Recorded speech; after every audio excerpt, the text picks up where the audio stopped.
Olá pessoal, bem-vindos ao Green 360, Ron Williams aqui de Vancouver. Vancouver, que é conhecida como Pérola do Pacífico, porque é uma cidade canadense muito próxima ao Havaí, a Polinésia e a Ásia, né? Por acaso, essa praia onde eu estou agora foi da onde partiu em 1978 uma canoa à vela de Vancouver até Waikiki, no Havaí. A canoa partiu no dia 14 de maio de 78 e chegou em Waikiki no dia 27 de julho do mesmo ano. A minha história começa em 1991, quando eu comecei a competir em Dragon Boat aqui em Vancouver. Dragon Boat me conquistou na época, né? Porque era um treino de equipe com 18 remadores, provas de sprint, de velocidade. Era adrenalina pura, treinos intensos, né? E aquilo me conquistou na época. Mas acabou a temporada de Dragon Boat e eu queria continuar remando. E a opção na época era partir para o Outrigger. Outrigger é como a VAA é conhecida nos países de língua inglesa, né? E para mim, o Outrigger foi paixão à primeira vista. Por quê? Porque de repente eu estava numa canoa que me permitia isso, sair pelo mar aberto, né? Surfar, né? Percorrer toda a orla, ir para onde eu quisesse, coisa que o Dragon Boat não oferecia. Bom, até início dos anos 90, aqui em Vancouver, quase todo o clube remava na categoria Malia.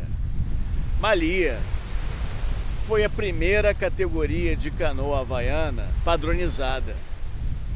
Foram canoas em fibra de vidro, fabricadas através de moldes produzidos de canoas de coa. Então, a categoria Malia foi a primeira categoria padronizada para competição, né? Muito utilizada na costa da Califórnia e eventualmente veio parar aqui em Vancouver, né? Eu comecei a competir na categoria Malia. E em 1994, após competir na Califórnia, Catalina Newport Beach, eu resolvi passar férias no Brasil. E no Rio de Janeiro encontrei com a Simone Duarte. Simone Duarte já era uma pessoa conhecida no meio da canoagem oceânica. Simone já havia feito uma travessia Santos-Rio de Janeiro sozinha num caiaque oceânico. E a Simone, conversando comigo, né, confirmou o que eu já imaginava, que não existia VAA no Brasil. Eu sabia que o Tito Paoa havia levado uma canoa da Califórnia para Rapa Nui, fazendo parte de um projeto de resgate da cultura polinésia na Ilha da Páscoa. Mas nesse processo ele não levou nenhuma canoa para o Chile. As canoas foram diretamente para a Ilha da Páscoa. Então, para todos os efeitos, não existia VAA na América Latina continental, pelo menos não na América do Sul. E o Brasil, então, seria o pioneiro. E foi essa a meta que eu coloquei para mim, levar a canoa polinésia para o Brasil. Em 1998, eu estava trabalhando para uma empresa canadense, mas baseado no Rio de Janeiro. E como eu viajava muito entre Rio, Canadá, São Paulo, vários lugares da América Latina, mas também Califórnia e Flórida, eu comecei a fazer contatos, né? Primeiro, para descobrir onde é que eu ia conseguir uma canoa. E segundo, como é que eu iria levar a canoa para o Brasil, né? Nesse vai e vem, eu consegui encontrar com o Dennis Campbell, um amigo meu na Califórnia, que já tinha seu nome consagrado na fabricação de canoas. O Dennis já tinha 2 modelos de canoa que ele havia desenvolvido para o sul da Califórnia. E naquela ocasião, conversando com ele, eu descobri que ele tinha uma canoa que havia sido encomendada por um clube na Califórnia, mas que esse clube havia desistido dessa canoa. Situação perfeita para mim, né? Porque a canoa não tinha sido acabada, ou seja, todas as partes da canoa, o casco, os manos de proa, o mano de popa, a palecaia, a ama, estava tudo separado, não tinha sido soldado uma peça na outra ainda. A canoa tinha 46 pés, não era tripartida nem bipartida, porque isso não é comum na América do Norte. Aqui não há necessidade de canoa bipartida nem tripartida e as pessoas nem querem isso aqui. Eu cheguei a cogitar em levar uma Malia para o Brasil. Afinal, a Malia é uma canoa com 35 pés, 36 pés, e é uma canoa oriunda diretamente das canoas de coa, ou seja, a Malia é uma categoria com muita tradição e cultura enraizada nela, né? Mas, infelizmente, a Malia já não estava sendo mais a canoa competitiva, né? A maior parte dos clubes já estavam querendo as longboats. As longboats são a Force 5, a Bradley, Pacific Islander, todas essas são longboats, canoas com 45, 46 pés. Só que como na América do Norte essas canoas até então não eram bipartidas nem tripartidas, isso apresentava um problema. Como é que eu ia levar uma canoa de 46 pés para o Brasil, sendo que eu só tinha à minha disposição containers de até 40 pés? Em 1999 eu fechei a compra de Lanaquila com o Dennis Campbell na Califórnia. Fui encontrar com ele, visitei Lanaquila e aí começou o processo de descobrir como é que eu iria fazer para levar Lanaquila para o Brasil. Eu estava conversando num fórum de canoagem internacional da IPCF, atual IVF, e conversando com várias pessoas, esbarrei com o Frederico Dias Pérez, ex-sócio do Fábio Paiva, que estava fazendo contatos na comunidade, né? E eu propus a eles uma parceria, afinal eu já estava com a canoa, eu já tinha experiência de competição, eu já estava nesse meio desde 1991, né? Então eu poderia ensinar o caminho das pedras. E resolvemos fazer essa parceria, né? O Fred conseguiu um navio PCC Panamá que aceitava embarque de carga solta, ou seja, Lanaquila poderia ser embarcada dentro de um crate, né, de uma caixa, sem ser dentro de um container. Então, em 2000, início de 2000, eu consegui que Lanaquila fosse transportada de carreta de Los Angeles até Houston, e em Houston ela embarcou no navio PCC Panamá até o Porto de Santos, em São Paulo. Primeira etapa de um processo que ainda tinha muito mais para vir. Enquanto Lanaquila não chegava no Brasil, eu conversei com o Fábio Paiva longamente e coloquei o Paiva em contato com um amigo meu na Flórida, John Gage. John Gage, em 99, já fabricava canoas em carbono. E ele era uma pessoa muito criticada no meio da VAA, porque ele estava fabricando canoas abaixo do peso padrão estipulado para provas, né? E o John, na época, era um inovador, estava fabricando canoas de fibra de carbono, pesando 90 quilos, e o pessoal não queria isso. Naquela época, você oferecer uma canoa de carbono era sacrilégio. Bom, por que as canoas de carbono eram mal vistas na comunidade na época? Não é porque é carbono, é porque os clubes não queriam que o esporte ficasse elitizado, que os clubes com mais poder aquisitivo pudessem ter canoas mais velozes e ganhar provas. Eles queriam manter um peso mínimo para que o esporte fosse democratizado. Você começar a produzir canoas mais leves é inevitável, afinal ninguém quer ficar carregando canoa de 200 quilos para lá e para cá na praia, né? Após sair da Califórnia em um caminhão, Lanaquila é levada para Houston, onde ela embarca em direção ao Brasil, onde ela chega em agosto de 2000.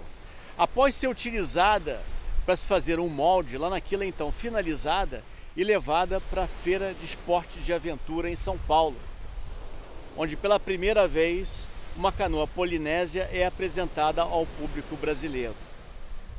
O Fábio Paiva já tinha uma sólida reputação no caiaque oceânico e no rafting brasileiros, mas eu na ocasião era o único brasileiro com experiência em VAR.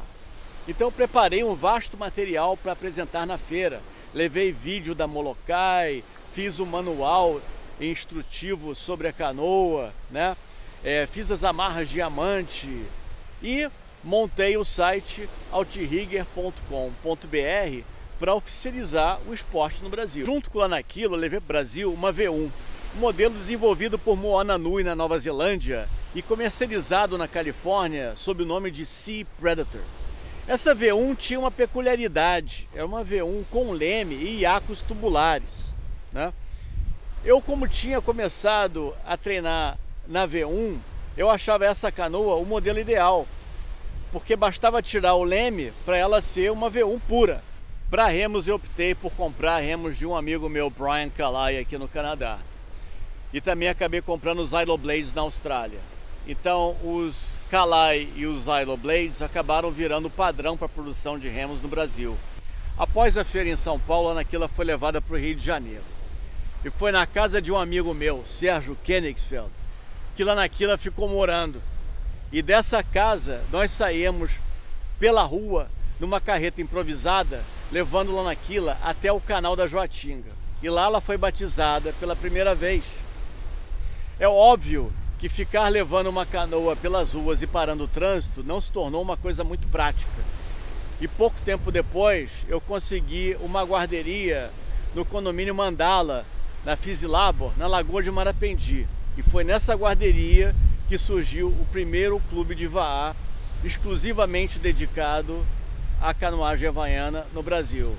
O clube funcionou no Mandala durante um bom tempo, mas a longa remada até o quebra-mar e o risco constante apresentado pela saída e entrada do canal nos fez buscar por uma base que fosse mais segura e de melhor acesso ao mar.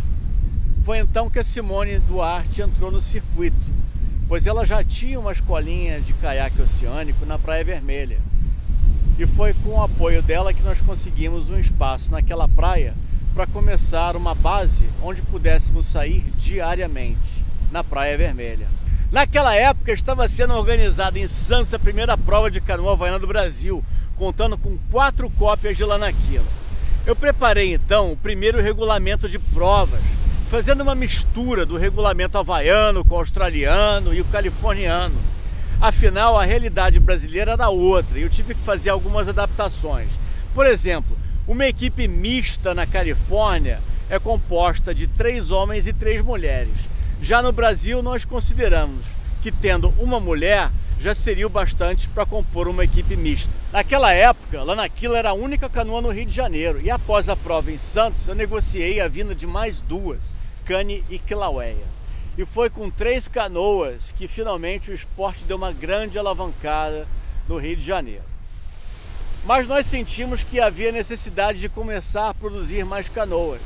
Foi então que eu me juntei com Marcelo Depardo, Clóvis Bordini e Nicolás Bourlon e chamamos o Eugênio Azevedo, conhecido como Geninho, para começar a produzir as primeiras OC6 no Rio de Janeiro. O Geninho já tinha mostrado competência fazendo cópias da V1 e remos para o nosso clube. Agora nós íamos começar a produzir as OC6. Eu não queria fabricar uma cópia idêntica à Lanaquila e resolvi projetar um novo modelo de ama, uma ama que eu batizei de Macuama. Junto com isso, o Geninho também propôs algumas mudanças no casco, além de um novo detalhe de proa. Surgia assim o primeiro modelo de canoa feito no Rio de Janeiro. A primeira canoa fabricada no Rio de Janeiro foi comprada pelo argentino Mariano Largue e virou padrão naquele país e também em outros países da América Latina através do trabalho feito por ele. Lanaquila serviu de base também para a fabricação da primeira canoa vela da América Latina, uma canoa desenvolvida em Cabo Frio pelo Hugo Sanches. Até a chegada da primeira Mirage no Brasil, todas as canoas no país eram cópias de Lanaquila ou projetos baseados em Lanaquila. E por isso, Lanaquila sempre foi considerada mãe de todas as canoas no Brasil. Em 2015, Lanaquila e Rei Rei, 2 das minhas canoas, sofreram um acidente no quebra-mar da Barra da Tijuca. Eu passei 2 dias mergulhando para resgatar grande parte de Lanaquila. Foi então que eu resolvi que eu iria reconstruí-la. Foi um processo artesanal de mais de 40 dias no estaleiro do Yacht Clube do Rio de Janeiro. Para mim, não foi um resgate de uma canoa, foi o resgate de uma história. Uma história que contou com o apoio de várias pessoas que abraçaram algo que para mim era um sonho. Naquele mesmo ano eu trouxe para o Canadá uma Bradley Lightning, uma V3 Chile, uma V1 e uma OC1, todas fabricadas no Brasil. O Brasil, que não conhecia a vaa, havia virado agora referência mundial no esporte.